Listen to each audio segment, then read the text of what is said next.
nama saya Sulfitri dengan NIM 220407500004 dari kelas M221.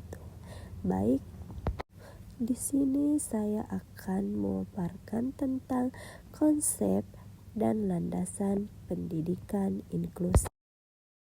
Nah, materi yang pertama yaitu pendidikan inklusi.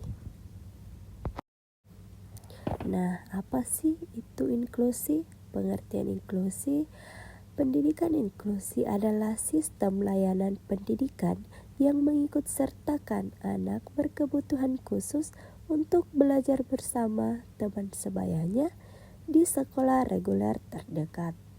Sekolah inklusif menampung semua murid di kelas yang sama dan menyediakan program pendidikan yang sesuai dengan kemampuan dan kebutuhan setiap murid. Materi selanjutnya, konsep pendidikan inklusi. Jadi, konsep pendidikan inklusi yang dikemukakan oleh UNESCO dengan tujuan memberikan pendidikan yang ramah untuk semua orang tanpa terkecuali. Berdasarkan prinsip education for all, konsep ini memastikan bahwa setiap individu tanpa memandang karakteristik fisik, mental, sosial, emosional, atau status sosial ekonomi memiliki hak dan kesempatan yang sama untuk mendapatkan manfaat pendidikan yang maksimal. Selanjutnya, saya akan memaparkan materi tentang filosofi pendidikan inklusi.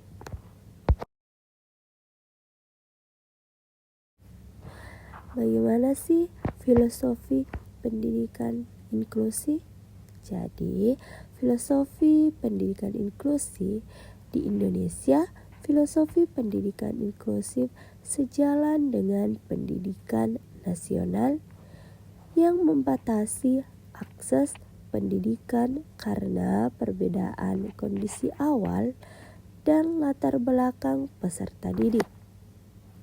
Pendidikan inklusif bukan hanya untuk anak-anak berkebutuhan khusus, tetapi untuk semua anak. Selanjutnya, materi yang ingin saya paparkan yaitu tujuan dari pendidikan inklusif.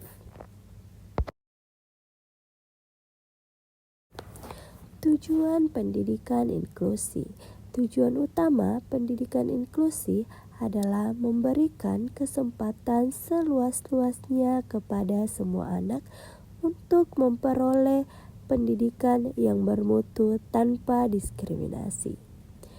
Tujuan pendidikan inklusi menurut Herawati 2021 adalah yang pertama, memberikan kesempatan yang seluas-luasnya kepada semua anak termasuk anak berkebutuhan khusus untuk mendapatkan pendidikan layak sesuai dengan kebutuhannya.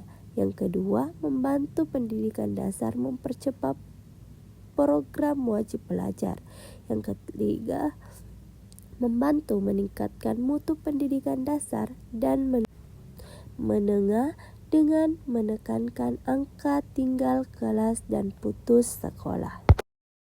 Selanjutnya, permasalahan sosial bagi anak yang berkebutuhan khusus. Menurut Soewito 1993 mengatakan, permasalahan anak yang berkebutuhan khusus dapat dilihat dari 4 aspek, yaitu yang pertama, aspek yang berasal dari penyandang disabilitas itu sendiri, meliputi hambatan fisik mobilitas, hambatan mental psikologis, hambatan pendidikan, hambatan produktivitas, hambatan sosial ekonomi, hambatan fungsi sosial. Yang kedua, aspek dari pihak keluarga meliputi sikap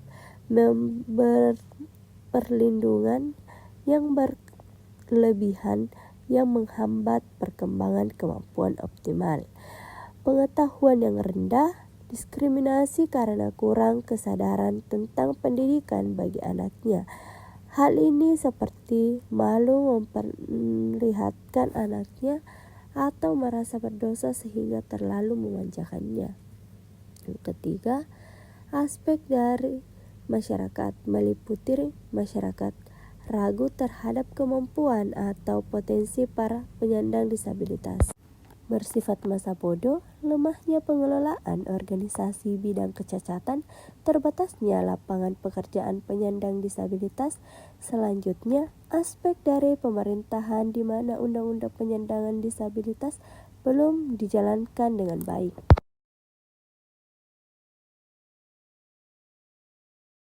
Materi selanjutnya yaitu pendidikan inklusi.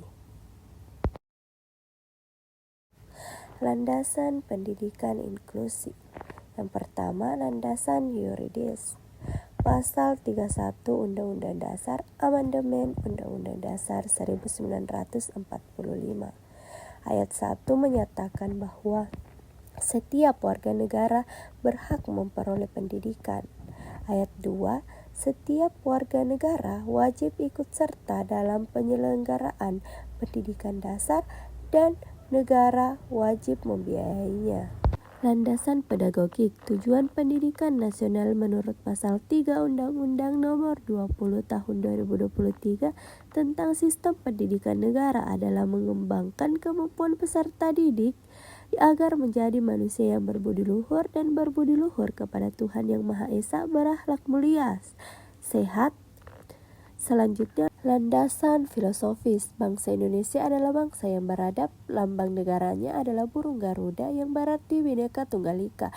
Keberagaman suku, dialek, adat istiadat, kepercayaan, tradisi, dan budaya merupakan kekayaan yang memampukan masyarakat untuk berupaya menjaga keharmonisan dalam Negara Kesatuan Republik Indonesia. Sekian dari saya. Wassalamualaikum warahmatullahi wabarakatuh.